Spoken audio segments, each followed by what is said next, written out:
Imana yanekereje kera isi itarabaho ndemera imirimo myiza muri Kristo. Bene data mu mwami wacu Yesu Kristo, ndabashuhuje. Ubuntu n'amahoro biva ku Mana nibabane namwe.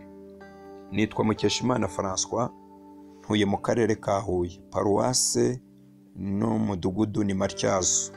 Ndagira ngo tuganire ku magambo Imana iduhaye kuganiraho uyu munsi, aboneka mu gitabo cy'Abikorinto ba mbere ibice 12 umurongo waho wa 4 kugeza ku wa 11.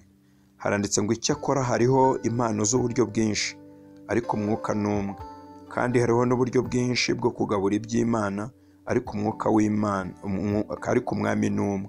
Hariho n'uburyo bwinshi bwo gukora, ariko Imana ikorera byose muri bose n'imwe. Umuntu wese agahabwa ikimwerekanaho umwuka kugira ngo bose bafashwe.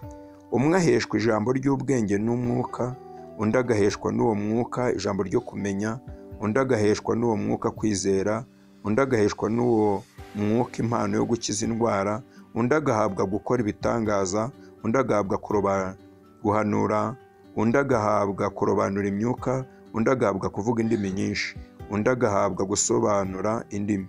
Ariko ibyo byose uwo mwuka umwe niwo ubikorera muri bo, agabira umuntu wese uko ashatse.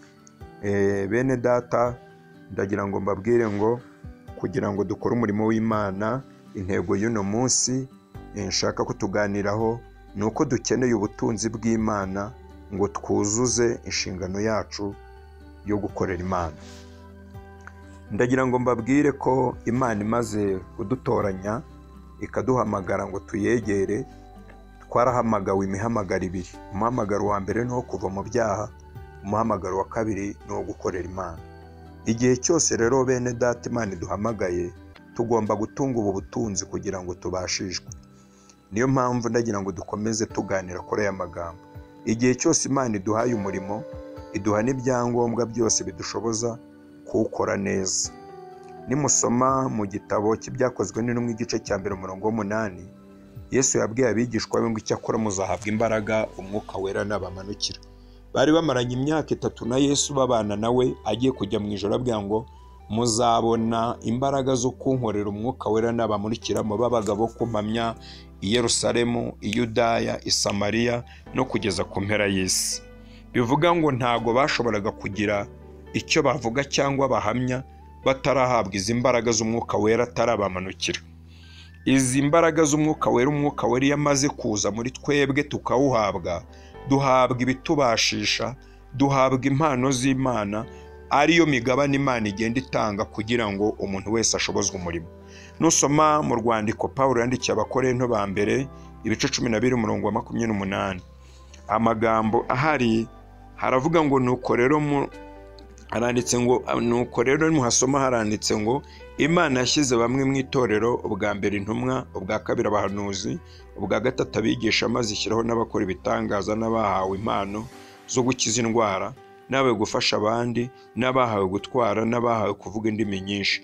Aravuga ngo ariko bose si intumwa si n'abahanuzi, ahubwo umuntu wese yagiye ahabwa kimwe kimwe, ariko kimwerekanaho uwo mwuka ngo kugira ngo abandi bafashwe. Igihe cyose rero aba bigishwa batari bagahawe umwuka wera, ntago bagombaga gushobora umurimo w'Imana.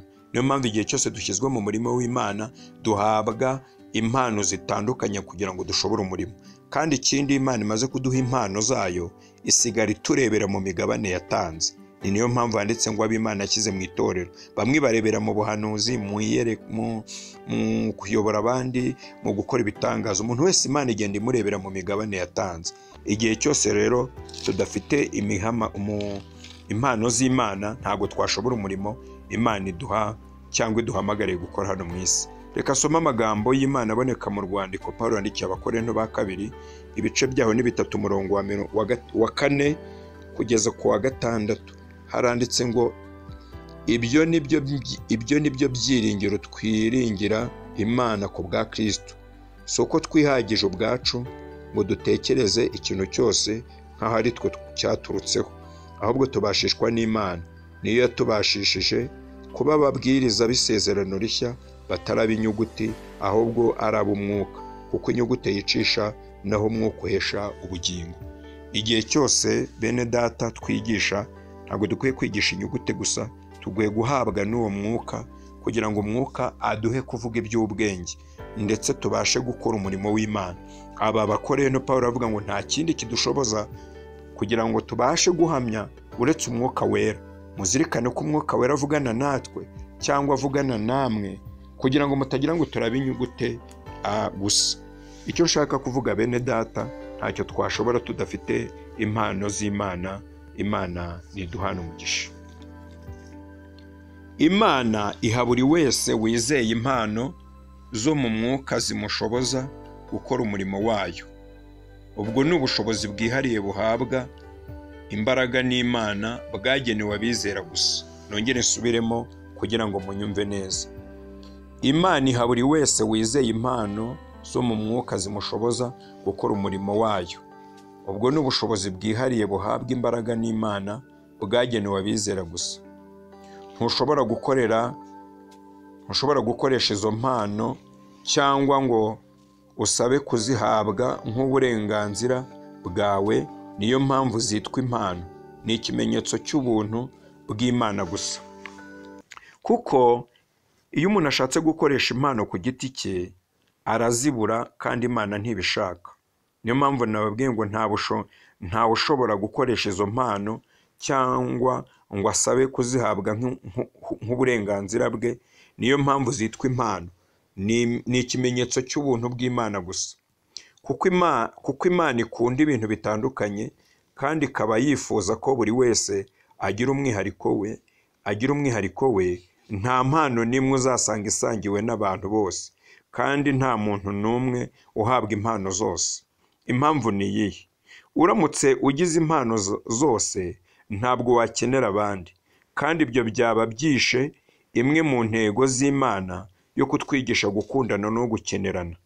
Impano zawe ntabwo waziherewe inyungu zawe bwite, ahubwo ni ukugira ngo zigirire abandi umumaro, nk'uko abandi nabo bahawe impano kugira ngo bakugirire umumaro. Niyo mpamvu dutekerezwa kumenya impano zacu. Nongere nsubiremo aka kantu.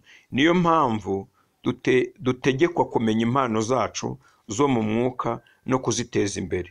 Igihe cyose twirengagiza aya mahame ku bijyanye n'impano bitera ibibazo mu itorero. Imana niduhana umugisha. Bene data, ndagira ngo mbabwire, igihe cyose dukwiye kuzirikana ikintu kigendanye n'impano z'umwuka wera Imana ishyira muri twe n'umumaro zimara. Niyo mpamvu dutegekwa kumenya impano zacu zo mu mwuka no kuziteza imbere. Igihe cyose twirengagiza aya mahame ku bijyanye n'impano bitera ibibazo mu matorero yacu twebwe tubamo. Imana nibaha umugisha mu izina rya Yesu Kristo. Ikibazo gikomeye tubona mu matorero ni ibibazo bibiri. Ibibazo bikomeye tubona mu matorero yacu ni ibibazo bibiri. Icya mbere ni ishyari ry'impano. Icya kabiri ni ukwishushanya ku mpano z'abandi. Ndagira ngo bene data, igihe cyose Imana imara kuduhiza impano isigara iturebera mu migabane yatanze. Uyu mwanya rero ndagira ngo duhinire ahangaha. Ibi bibazo nawe bitekerezeho, ubirebe, ubisuzume. Ari nabyo dusigaranye mu itorero. Ni ibibazo bikunze kuboneka mu itorero cyane, mu matorero menshi aho tugenda tunyura, abayashinga ukumva bamwe bananiranywe, basimbutse bagiye gushinga andi. Ni ibi bintu bibiri.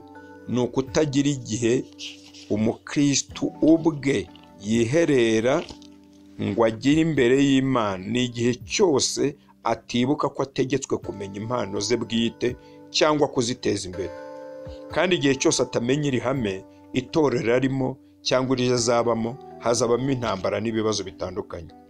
Ibibazo rero bikunze kuba mu matorero muzajya mubona. Icya mbere ni ishyari ry'impano.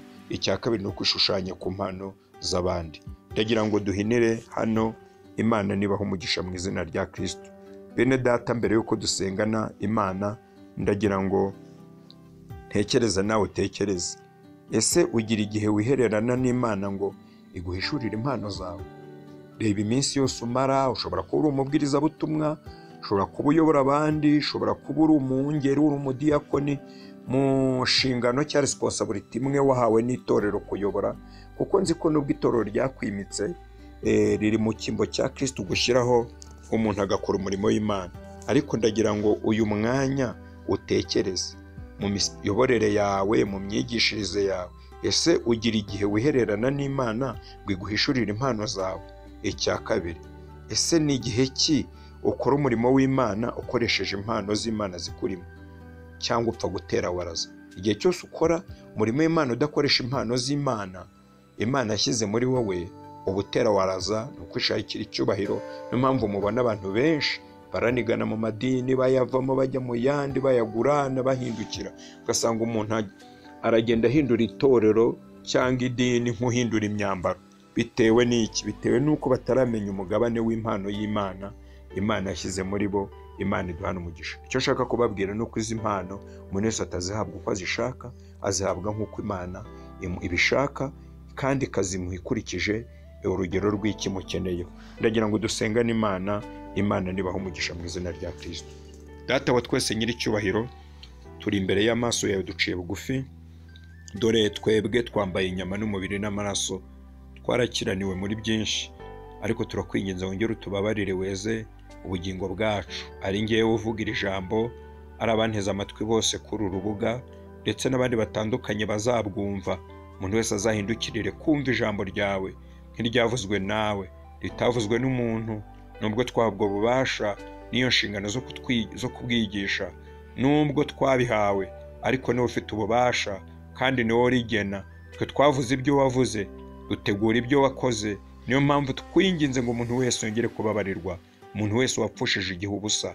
Hari abari bafite impano zirabacika ziragenda, batakimenya irengero ryazo.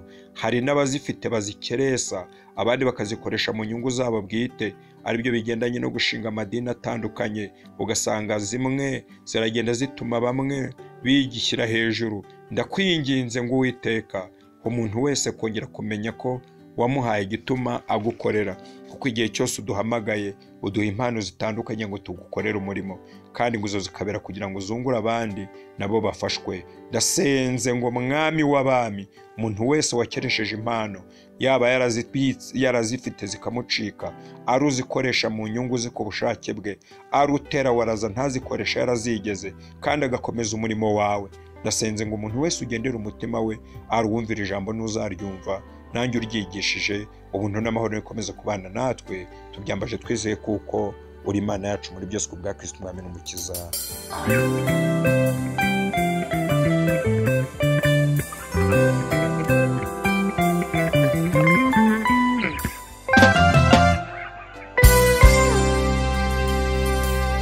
Duha agaciro kanini mu maso y'Imana, ndiho kubw'umugambi ukomeye w'Imana. Imana yanekereje kera isi itarabaho, indemera imirimo myiza muri Kristo.